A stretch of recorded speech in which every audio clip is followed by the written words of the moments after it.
Hello. Hello once again. So this is the third episode of this series on Gematria, Gematria of Genesis.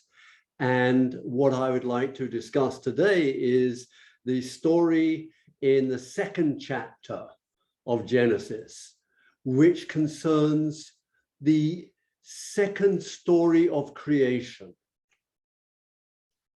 So what we remember from the past series, that we spoke about the oneness of God, which is expressed through the letter Aleph, which has a value of 1. And inherent in that is the duality, the dualistic aspect of godliness. And we see this again in the letter Aleph with the Vav dividing the two yods. And it is adequately represented actually in the Chinese yin-yang symbol, which again represents this idea of duality, of heaven, of earth, of male, of female, of passive and active, of good and evil. So this is the idea that we've expressed up to date. What I want to go on today is to show how that duality is now transformed into multiplicity. And you may have noticed that in the book of Genesis, you have two stories of creation. You have the first story of the 6 days of creation, which is the aspect of duality. And then in the second chapter, it begins with the sentence, and these are the generations of the heaven and the earth. And what that begins with is the story of multiplicity, how duality then expands into the world as we know it today. So let's have a look at this from a Gematrical point of view. So in the second chapter, it says, first of all, a mist went up from the earth and watered the whole face of the earth. And then it goes on to say that God planted the Garden of Eden. And from the Garden of Eden went out a river, and it was divided into 4 rivers. And then it says that God planted the tree of life and the tree of knowledge of good and evil, also in the midst of the garden. So let's have a look at these phrases in detail. The first point is that this mist rises from the face of the earth. And in Hebrew, the word for mist is ed. It's spelled Aleph Dalet. And Aleph Dalet has the gematria of 1 and 4. So Aleph and Dalet has 1 and 4. Now, what we find is that you then have the Garden of Eden.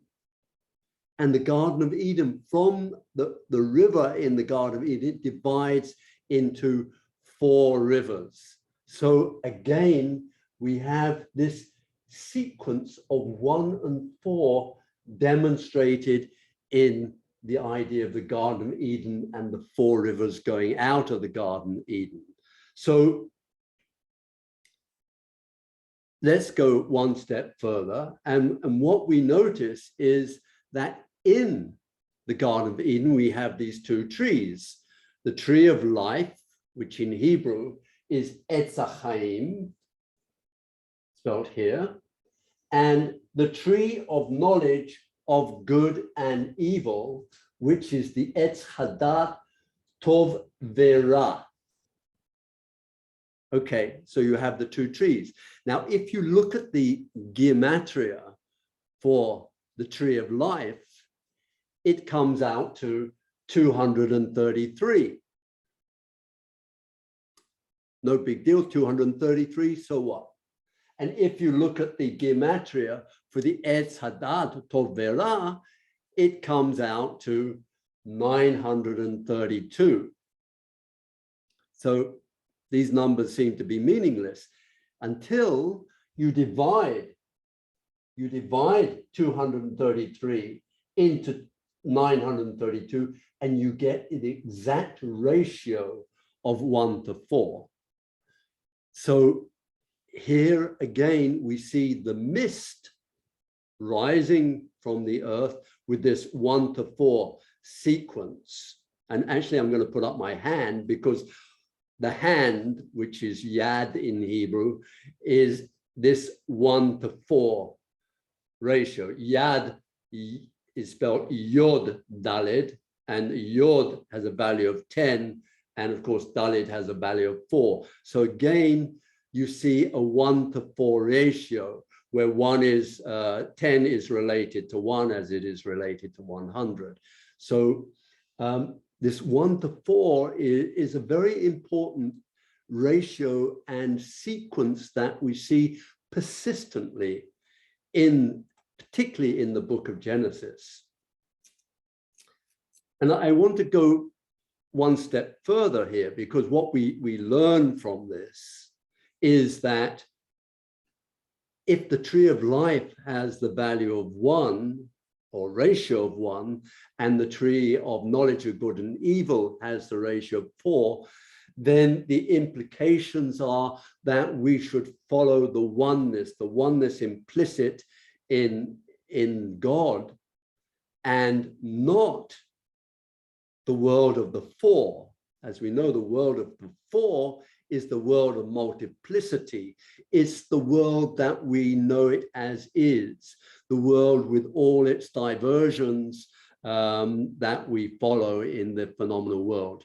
And of course, in the story, Adam eats of the fruit of the garden, of the tree of the knowledge of good and evil, and he is evicted into the outside of the Garden of Eden. And as a result, it said his life will be working for food with the sweat of his brow, and that Eve will be in pain when she goes into childbirth.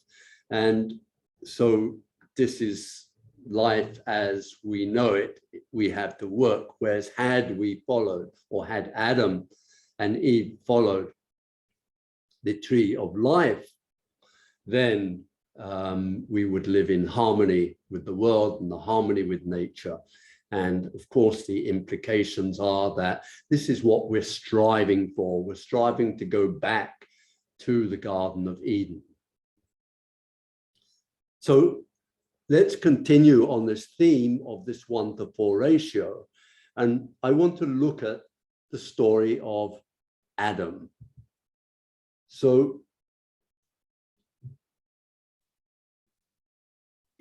what we understand in the Bible, it says in Genesis 2, verse 7, and the Lord God formed man out of the dust of the earth. In this case, the word for man is Adam, and the word for earth is Adamah. So his name given Adam is from what he was formed. So if we look at the spelling here, first of all, we know that the spelling of mist has got this Aleph Daled sequence, which is a 1:4 sequence. The word Adam is Aleph Daled Mem, which is 1:440. Now, if you remember from the first episode, we spoke about the sequencing in Gematria, where it jumps from the the world of units, the world of tens, the world of 100s, the world, the phenomenal world, the material world, the physical world is the world of the units, the tens is the conscious world, and the spiritual world is the world of 100s. So here, Adam, we can say he was created from God, from one. He is in the physical world. He's comprised of flesh and bones. And so he has the physical form.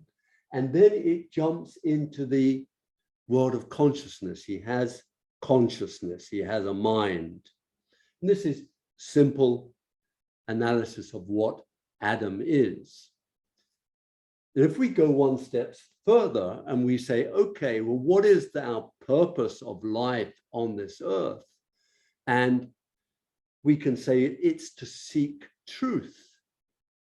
Well, the word for truth in Hebrew is emet, and it's spelled Aleph Mem Taf. It's here, Aleph Mem Taf. Now, Aleph Mem Taf has a value of 1, 40, 400. So as we learned from the first series, that 400 is the highest level that man can reach on a spiritual plane on this earth. So to find truth from God using our mental capacity, and then we can reach the highest spiritual level on this earthly plane. If we go one step further and you say, well, what if we try to do this without God? If we take the one away, if we take the one away from Adam, we get Dam, which is spelled Daled Mem. Daled Mem means blood. If you take God away from man, all we are is flesh and bones. We're nothing more. Moreover, if we take the Aleph away from Emet, we get Mem Taf, which is Met. And Met means death. So it means that if we try to find truth without including God in our search for truth, then we are on the wrong road. Whether it be playing computer games or whether it be seeking through various other means which are not related to the absolute truth. It's not related to the act of creation. It's not related to the oneness of God. And this is, it means that we're going nowhere. We can never find the real truth if we attempt to do this.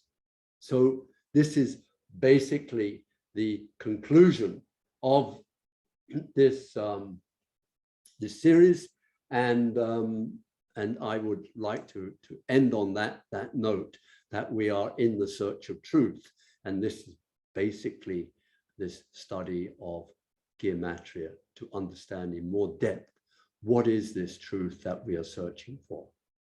So I look forward to seeing you in the next session. And I'd just like to remind you that you're most welcome to send emails to me if you have questions, if you have queries, and I will do my best to answer it on a forum. Thank you. Goodbye. See you next time.